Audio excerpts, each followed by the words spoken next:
What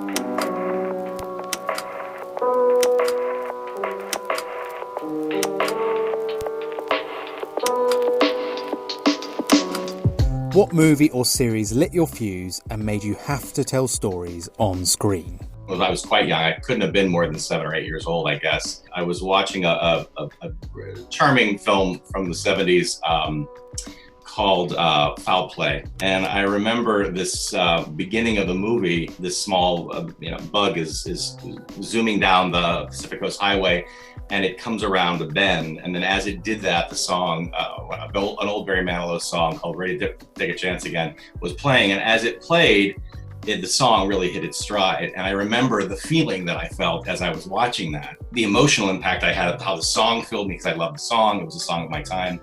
And how that really set me up for this story, this aspirational story of this, girl who wanted to take a chance. And I remember at that instant, like thinking like, wow, that really affected me. And I really felt something.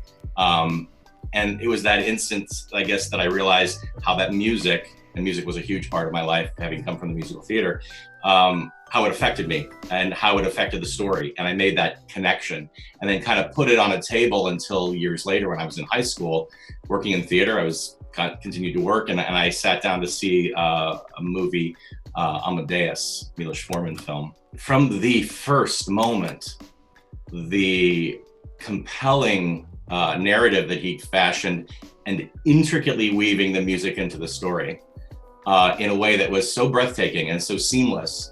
And I sat there from the first moment. I mean, the way the music just ignites the beginning of the story. I had been telling stories since I was a kid. It was a huge part of my life, and I knew I was going to be involved in stories somehow. But it was probably watching that movie for the 25th time, I believe I saw it in the theaters. Back then, you're going to the movie theater, buying a ticket. Yeah, 25 times. It was. I was obsessed with it. I sat and thought, like, this is the intimacy of how this story is told. Made me realize this is where I need to be telling stories. And so it was probably at that moment, seeing that amazing, glorious piece of acting and music woven together, that made me realize this is what I had to do. I watched 16 Candles at the age of the protagonist. I was the smack dab in the middle of that group.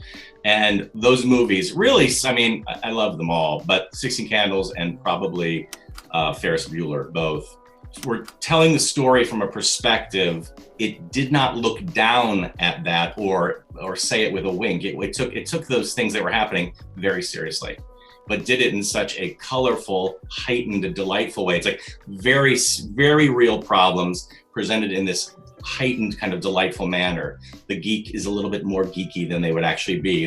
The popular girl is a little bit more shallow than she might be. And these characters that were woven in together around our protagonists that had real issues and real concerns that were relevant to teens was a huge influence on my life. The way that John wove music into the pieces, the way he used old songs as well as new songs. So what is at the core of it are very human, flawed, lovable characters who are striving for something, and they still resonate even with those issues, which are real.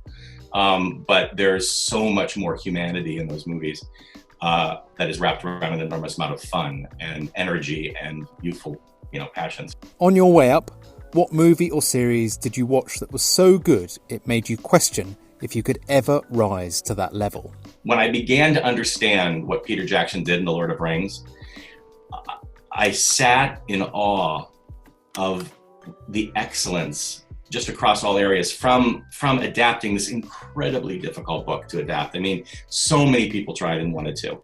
And the elegance with which they did that, the gentleness of how they condensed the story, but still made it rich and full, to the casting, which was so flawlessly good, and to the way he shot it. I mean, and the sort of symmetry across the movies as well. And because he did this at one time, I was just obsessed with how do you achieve that, and what sort of tenacity and endurance must one have to be able to keep going. And so that is a moment you're sitting there, you're watching like, oh my God. And you watch that final battle in the third one, you're like, the complexity of the shot design was so breathtaking. So it was really inspiring to me. And, you have a moment you're sitting there, oh my God, could I ever build something as wonderful as this, and have the endurance to be able to see it through. So it's one of those things that I'm a firm believer in. You can tell the spirit, and sometimes it can be masked and edited and hidden, but you can tell when the spirit of the movie is in the actors. It's one of the things I'm like very grateful on, particularly in the first film, because we were this little movie that was, a little bit, I'll make this cute teen comedy. But everyone was so committed and so passionate about making that film, and everyone had so much in stake. The first one, you feel that energy and also just that love between them. That is a real tangible thing. So on that movie as well, there was a unity among them of these people that had been brought together to do this very difficult task of carrying this ring to this mountain that transcended the story. And you felt that interpersonal human part of it. So very super, super inspiring. And I was, as I watched, those conversations went through my head for sure. Whether it was your own work or approval from someone who mattered to you, what first gave you the confidence that you belonged? I was an unusual kid. Like a lot of filmmakers, ended up being a little bit of an outsider because of my interests and passions, because I was this theater kid. But I had this bizarre, I was a 10-year-old who knew all the lyrics to every Gilbert and Sullivan opera. This is not a usual kid. And but I loved these things. I had a love of dance, ballet, and these were not popular things, particularly when I was a kid, among my contemporaries. And I remember having a conversation with my father when I was a kid. I felt like so disconnected from everyone because of that. And I remember in his desire to help me, he said, well, we'll do some things that are like, do some more sports. And I joined a baseball team, and I became a competitive swimmer and put a lot of my heart into those and spent a lot of time and energy. And it did. It allowed me, even particularly be on a team with other people, it really connects you. But I always felt that I never was quite as connected, let's say, as others might be in that way. And I remember I had done a show, and my father and mother had come to see it. And afterwards we were having a bite to eat, and I remember him talking about how good the play was and how well I had done, and the things that you would expect a father to say.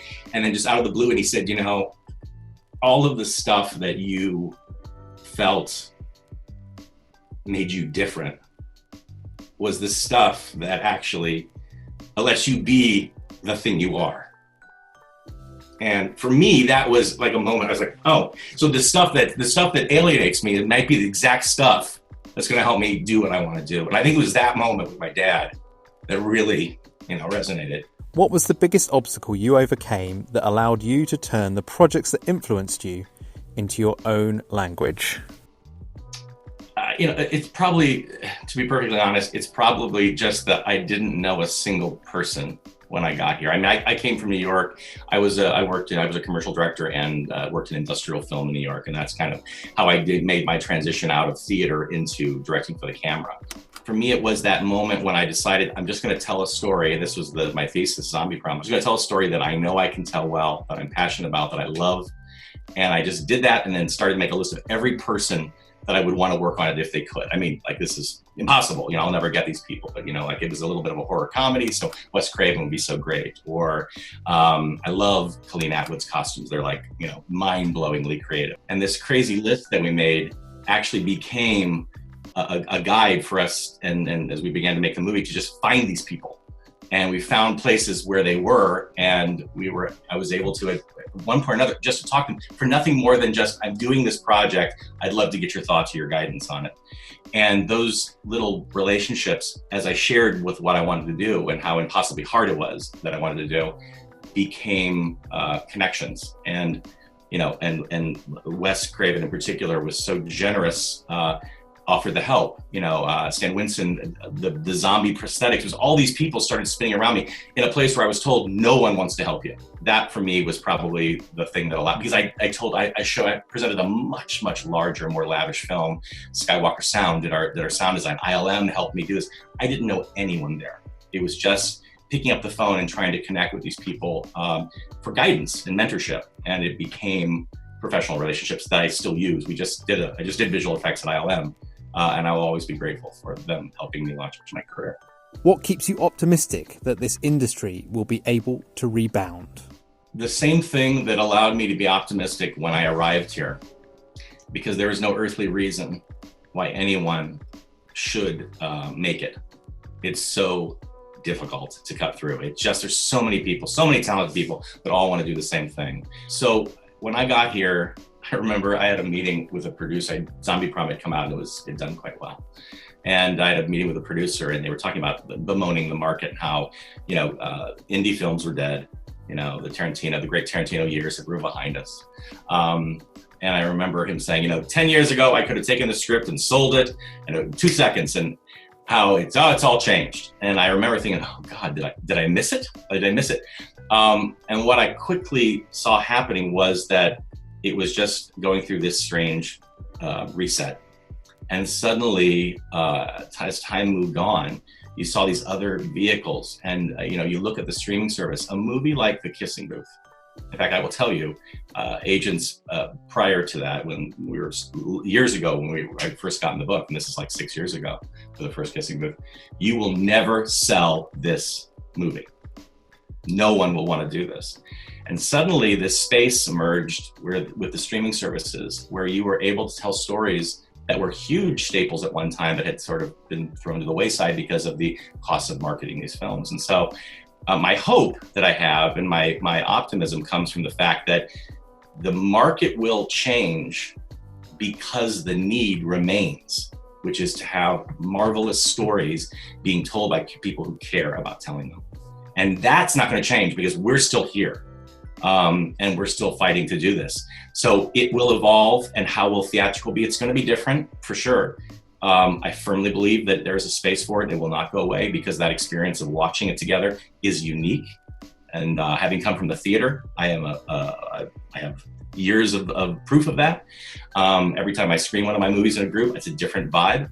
But also watching it at home is a unique experience as well. So that's why I know that we are going to readjust, but that we are also coming out into maybe one of the great renaissances of filmmaking, because of the access to making these kinds of movies, or different kinds of movies that aren't just in the tentpole category, which we love and want, but there's also room for others.